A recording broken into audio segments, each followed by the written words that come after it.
बिस्मिल्लाहिर्रहमानिर्रहीम, अस्सलाम वालेकुम। मैं मुज़म्मिल अवान इस खबर के साथ हाजिर हूँ कि फार्मूला तय हो चुका है, डेडलॉक ख़त्म हो चुका है। जरदारी सदर होंगे, शहबाज शरीफ वज़ीर आज़म होंगे, मिलकर हुकूमत बनेगी। मुस्लिम लीग नून और पीपल्स पार्टी का मिलकर हुकूमत बनाने पर इत्तफ़ाक़ राय हो चुका है और गालिब इम्कान यही था कि ये मिलकर गवर्नमेंट बनाएंगे, ये मिलकर हुकूमत करेंगे। वफाक के अंदर ये दोनों पार्टीज़ जो हैं वो कोalition गवर्नमेंट में जाएंगी, इत्तेहादी हुकूमत होगी और मिलकर इंजॉय किया जाएगा, इक़्तिदार का मिलकर मज़ा लूटा जाएगा और पीटीआई का प्रोग्राम तो बढ़ जाएगा।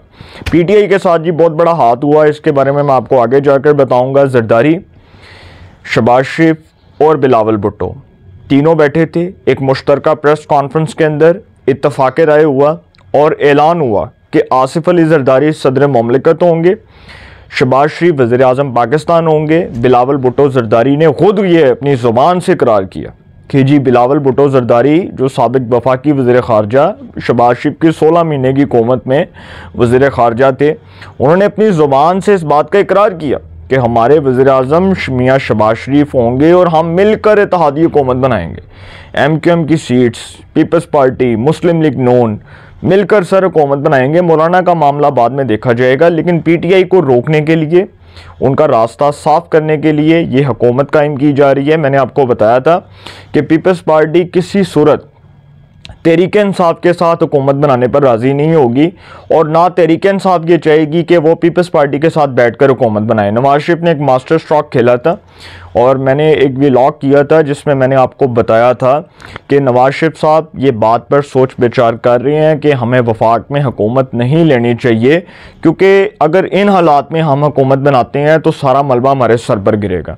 चूँकि उस वक्त पीपल्स पार्टी तैयार नहीं थी और पीपल्स पार्टी का ये कहना था कि हम सिर्फ वज़ारत उज़्मा के लिए शहबाज शरीफ को वोट देंगे, हुकूमत का हिस्सा नहीं होंगे। ठीक है, तो उस पर नवाज शरीफ साहब का फिर बाद में यह मौक़िफ़ आया कि जी अगर इतना एहसान करना हमारे सर पर तो फिर रखें अपने पास वज़ारत उज़्मा, हम नहीं लेते और आप इंजॉय करें, हम बैठते हैं अपोजिशन बेंचेस के ऊपर और आप बैठकर गवर्नमेंट कर लें। आप और पीपल्स पार्टी और पीटीआई मिलकर हुकूमत बना लें, आप दोनों जमातें हुकूमत बना लें, हम अपोजिशन में बैठ जाएंगे।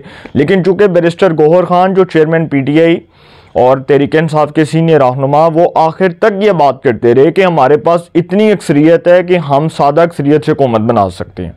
सर आइन के अंदर ये गुंजाइश मौजूद नहीं है। ठीक है, आइन के अंदर तो ये लिखा हुआ है, पाकिस्तान का कॉन्स्टिट्यूशन ये कहता है कि एक जमात जिसने सिंगल मेजॉरिटी के तहत हुकूमत बनानी है वो 172 अरकान का हज़फ पूरा करे, उसका अदब पूरा करे और कौमी असम्बली में 172 अरकान की हमायत जो है उसको वाज़े कर दे तो वो हुकूमत बना ले।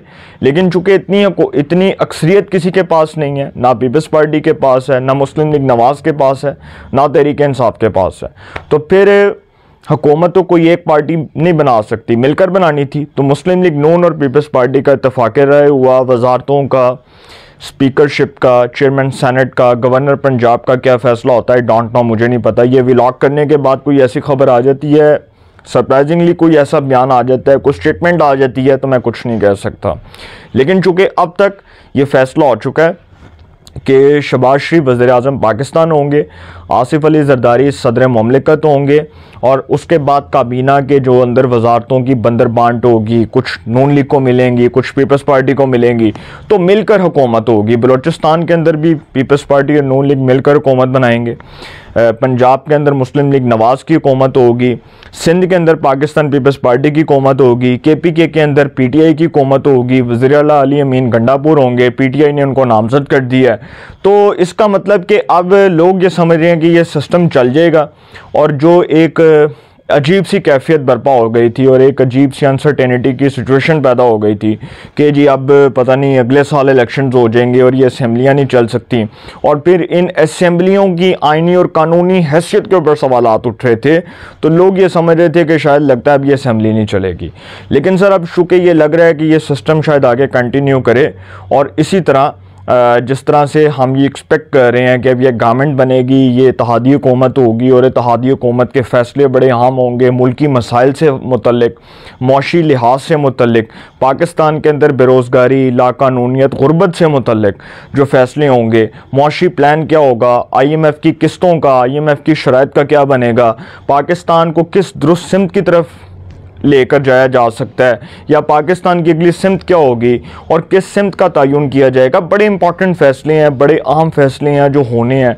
और इस हवाले से ये भी पता चलेगा कि शहबाज शरीफ साहब जो हैं उनकी जो 16 महीने की पिछली साबका हुकूमत की कारकर्दगी है उसको भी अब इस हुकूमत की कारकर्दगी से जस्टिफाई किया जा सकता है। चूँकि अब 5 साल हैं तो आपको ये नहीं कह सकता कि जी शहबाज शरीफ को टाइम नहीं मिला, या शहबाज शरीफ डिलीवर नहीं कर सका, या शहबाज शरीफ परफॉर्म नहीं कर सका, शहबाज शरीफ की टांगें खींची गई, शहबाज शरीफ के हाथ बांध दिए गए। नहीं सर, अब तो इत्तेहादी हुकूमत के पास टाइम ही टाइम है, 5 साल का टाइम है। वो एक अलग बात है कि इस पाकिस्तान की रवायत है कि यहाँ पर कोई भी वज़ीर आज़म, कोई भी इलेक्टेड प्राइम मिनिस्टर अपनी 5 साल आइनी मुद्दत पूरी नहीं कर सका। और ये इस मुल्क की बदकिस्मती के, इस मुल्क का आप समझ लें कि ये मायूस कुन हमारे सूरत हाल है यहाँ पर कि कोई वज़ीर आज़म 5 साल पूरे नहीं कर सकता। तो अब देखते हैं क्या होता है। लेकिन सर एक ख़बर जिसने तहरीक इंसाफ का सारा प्रोग्राम वाड़ के रख दी है, वो ख़बर ये है कि तहरीक इंसाफ, मजलिस वहदतुल मुस्लिमीन और सुन्नी इत्तेहाद कौंसिल, इन्होंने एक प्रेस कॉन्फ्रेंस की और उस प्रेस कॉन्फ्रेंस में इन्होंने कहा कि तहरीक इंसाफ ने कहा कि जी अब तो हम सुन्नी इत्तेहाद कौंसिल में शामिल हो गए हैं और हमारे अरकान ने हल्फनामे जमा करवा दिए हैं कि वो किसी तरह अपनी जो वफादारी है उसको तब्दील नहीं करेंगे। ठीक है, आज सुबह तक ये खबर आ रही थी और ये सुबह खबर आई और इस खबर ने भी ये एक तहलका मचा दिया कि जी जो 92 आज़ाद उम्मीदवार, चूँकि देखें ना आज़ाद ही उनको डिक्लेयर किया जाएगा ना पीटीआई के लोगों को, चूँकि सुप्रीम कोर्ट का डिसीजन है, सुप्रीम कोर्ट का फैसला था कि इनसे बल्ले का निशान वापस ले लिया जाए, तो उनसे बल्ले का निशान वापस लिया गया।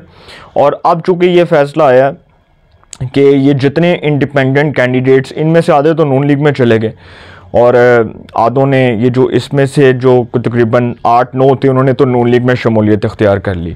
अब जो कौमी असम्बली के इंडिपेंडेंट 92 कैंडिडेट्स हैं उसमें से 92 में से 82 लोगों ने सुन्नी इत्तेहाद कौंसिल में शमूलियत का ऐलान कर दिया। ठीक है, तहरीक इंसाफ जो है ये समझ लें कि सुन्नी इत्तेहाद कौंसिल से पाकिस्तान तहरीक इंसाफ सुन्नी इत्तेहाद कौंसिल तक का सफ़र, बल्कि ये कहें कि सुन्नी इत्तेहाद कौंसिल से पाकिस्तान तहरीक सुन्नी का सफ़र, बड़े आप समझ लें कि बड़े ज़ोर शोर से ये प्रोग्राम जो है वो आगे बढ़ा और इसमें हर बंदे ने अपना हिस्सा डाला। और तहरीक इंसाफ जो है पहले ये कहा जा रहा था कि वो शायद जम हो जाएगी मजलिस वहदतुल मुस्लिमीन में, अल्लामा नासिर अब्बास साहब की जो जमात है उसमें हो जाएगी, लेकिन उसमें चूँकि कुछ तहफ़्फ़ुज़ात थे।